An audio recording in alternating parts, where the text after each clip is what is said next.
اللہم صلی علی محمد وعلی آل محمد کما صلیت علی ابراہیم وعلی آل ابراہیم انک حمید مجید۔ اللہم بارک علی محمد وعلی آل محمد کما بارکت علی ابراہیم وعلی آل ابراہیم انک حمید مجید۔ اعوذ باللہ من الشیطان الرجیم، بسم اللہ الرحمن الرحیم۔ شروع اللہ کے نام سے جو بہت مہربان اور نہایت رحم کرنے والا ہے۔ محترم سامعین، السلام علیکم ورحمۃ اللہ وبرکاتہ۔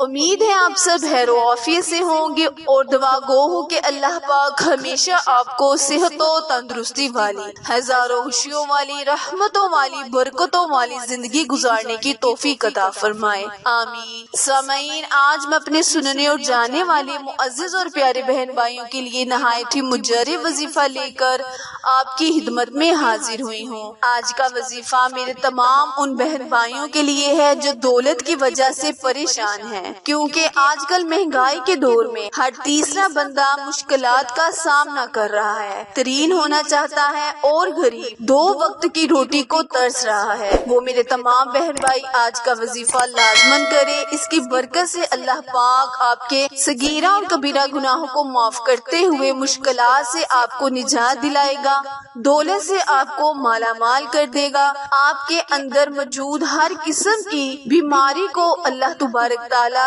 جڑ سے ختم کر دے گا، چاہے وہ سر سے لے کر پاؤں تک کی بیماری ہی کیوں نہ ہو۔ اللہ پاک اس وظیفے کی برکت سے ہر بیماری سے آپ کو نجات دلائے گا۔ وظیفہ بتانے سے پہلے میں آپ کے ساتھ جمعۃ المبارک کی تھوڑی سی فضیلت بیان کروں گی۔ پیارے بہن بھائیو، جمعۃ المبارک ایک ایسی گھڑی ہے جس میں اللہ پاک اپنے بندے کی قبولیت کا ذریعہ بناتا ہے، اور وہ گھڑی کون سی ہے؟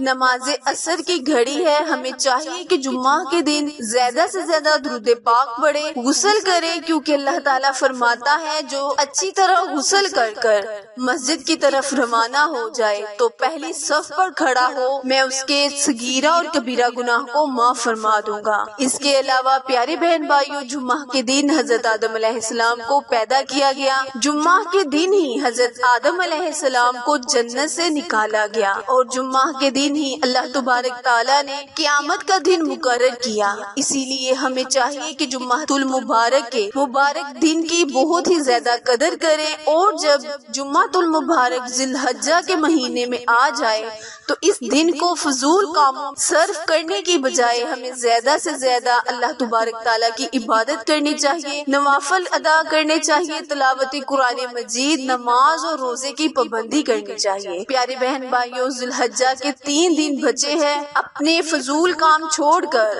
اس مبارک مہینے کی مبارک گھڑیوں کی قدر کریں، کیونکہ پتہ نہیں اگلے سال ہمیں اس مبارک مہینے کو دیکھنا نصیب ہو یا نہ ہو۔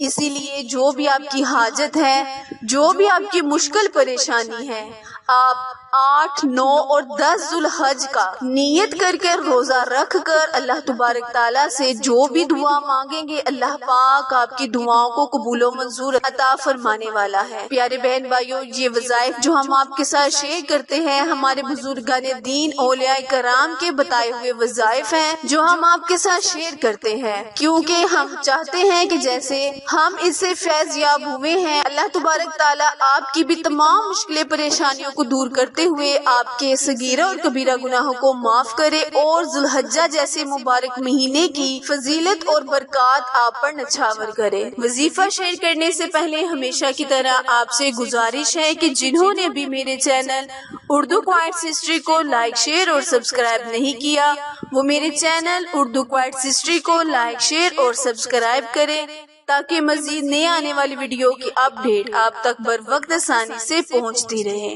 پیارے بہن بھائیوں، اللہ تبارک تعالیٰ کے بہت ہی مبارک نام یا رزاق یا مالک، یا رزاقو یا مالکو، آپ نے نہایت عاجزی انکساری کے ساتھ ایک کٹوری میں چینی رکھ لینی ہے اور ان مقدس اسماء اعظم کو 313 مرتبہ یا رزاقو یا مالکو، یا رزاقو یا مالکو کو 313 مرتبہ تسبیح کے دانوں پر پڑھ کر چینی پر دم کر دینا ہے۔ دم کی ہوئی چینی آپ دوبارہ اسی برتن میں انڈیل دیں اور اپنے کھانے میں استعمال کریں۔ انشاءاللہ اللہ پاک آپ کے گھر میں رزق کی ریل پھیل کر دے گا، یعنی دولت کی ریل پھیل کر دے گا۔ رزق آپ کے گھر میں بارش کی طرح برسے گا۔